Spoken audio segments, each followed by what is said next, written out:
Right then, Mark. Well, welcome to Bristol. How have the first few days been? It's 3 weeks now, so it's been really enjoyable. Bit of a whirlwind, but that's what you get when you change countries and change clubs and change cultures. So I'm a bit used to that now after 20 years of coaching and coaching in a lot of different environments. So everyone's been really welcoming and very supportive, and it's been exciting since I've been here. So just talk us through the sort of process. I mean, how long had it been talked about before you agreed to it all? Look, it was a couple of months ago when I spoke to Andy when I was still in Japan, and he proposed to me about coming to Bristol. The difference was in Japan I've been there the last 2 years without my family, so this job actually hinged on my family coming with me, which they are. So it enabled me to say yes, which I was very pleased about. And it was pretty much 8 weeks ago. And I guess that's a difficult. People look at the sort of job and think, oh yeah, I'd really love to do that, but actually you've got to have a life outside of it all, and it must be difficult on them, all the moving around that professional sportsmen and coaches have to do. Yeah, no, it is hard, and I spent basically from 2001 to 2012 away from home. My kids were very young, so now they're at a different age. My son actually arrives tomorrow, and he's on the plane as we speak. He's 19, so I was humbled in a way because my kids, basically being now 21, 19 and almost 17, they were happy to come here as long as it made me happy, and so I'm pretty blessed in that regard to have 3 kids at that age who will do that for me. So purely out of respect for them, I have to make this work. And I guess you know this part of the world well enough, don't you? So you know what it's got to offer. Yeah, look, I love the West Country. It was actually interesting. I quote my son. He said, the 3 years at Bath were the best years of his life, and that's that sort of paved the way for us to come back to this part of the world. And we love it in the West Country, and sure, we're going to get as much, if not more, enjoyment out of it this time as we did last time. So you now here, you got your feet under the table. How have you found the forward so far? What kind of what can you build on? I think the biggest thing for me is I'm not coming in here trying to change things. I'm just trying to make them more efficient at what they do. Andy has 1,000 things to worry about, and so what it'll enable him to do is it'll alleviate some pressure from him. So it'll enable me to focus on the detail with the forwards and just making sure that they're on top of their game. So as I say, there's obviously good processes in place. There's been some very good coaching in place. So it's not a matter of changing that. It's a matter of enhancing that. So for me, my focus has really been, as I've said to the boys, that we've just got to get better at what we do, the simple things. So we focus on what I call fundamentals in our skills, and that's all I'm really going to be again focusing on until the end of the season. And I guess for you especially, it's quite nice to have this little gap where you could get to know the players a little bit more. You can get what you want over to them, and they can show you what they can do. Oh, massively, and it's different to when you come into a club and you start from zero.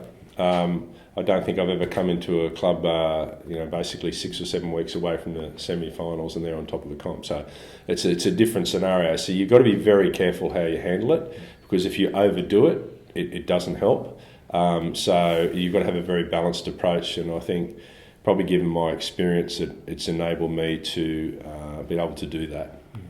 So it will just, as I say, it will just be focusing on their primary skills and making sure they're better at what they do. It's probably a slightly unfair question, but anybody made an impression on you so far? Anybody not what you were expecting?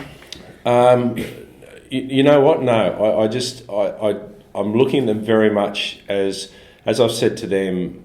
One of the big things I learnt from Bath was about a pack mentality.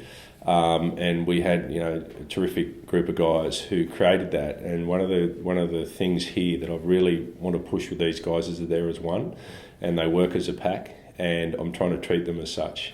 And so I don't want to isolate or single out anyone. I think that what I want them to do is understand their importance to each other, their importance as part of the team and not as an individual. And that brings you back to their base skills, because when they're doing things like, for example, against Cornish Pirates, we're flicking balls out the back, and we had 4 of those in the forwards where the ball got turned over. Those sorts of things are unacceptable on a team level, on a pack level. So You've got to make the guys understand as individuals the impact that it has on the group. How was the warm weather training? The warm weather training? Oh, this is fantastic today. I'm very excited.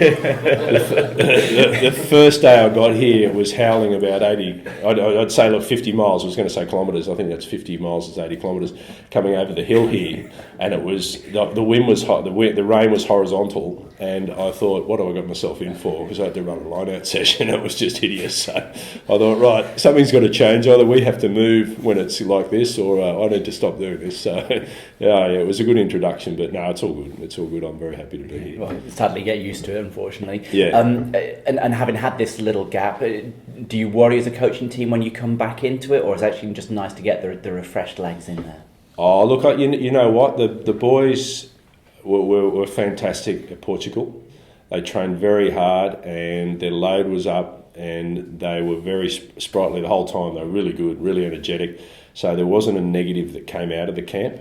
I was really impressed with them. So I think that was a really good boost into these last 4 games and leading into the finals. And I thought, it was well handled and well run, and they did very well. We came out of it with basically no injuries, and they trained. The workload was basically double what they're used to. So that was a very beneficial few days. And now, as you mentioned, it's probably into the sort of final straight, isn't it? And I guess from your point of view, you just want to see them build a little bit week by week now.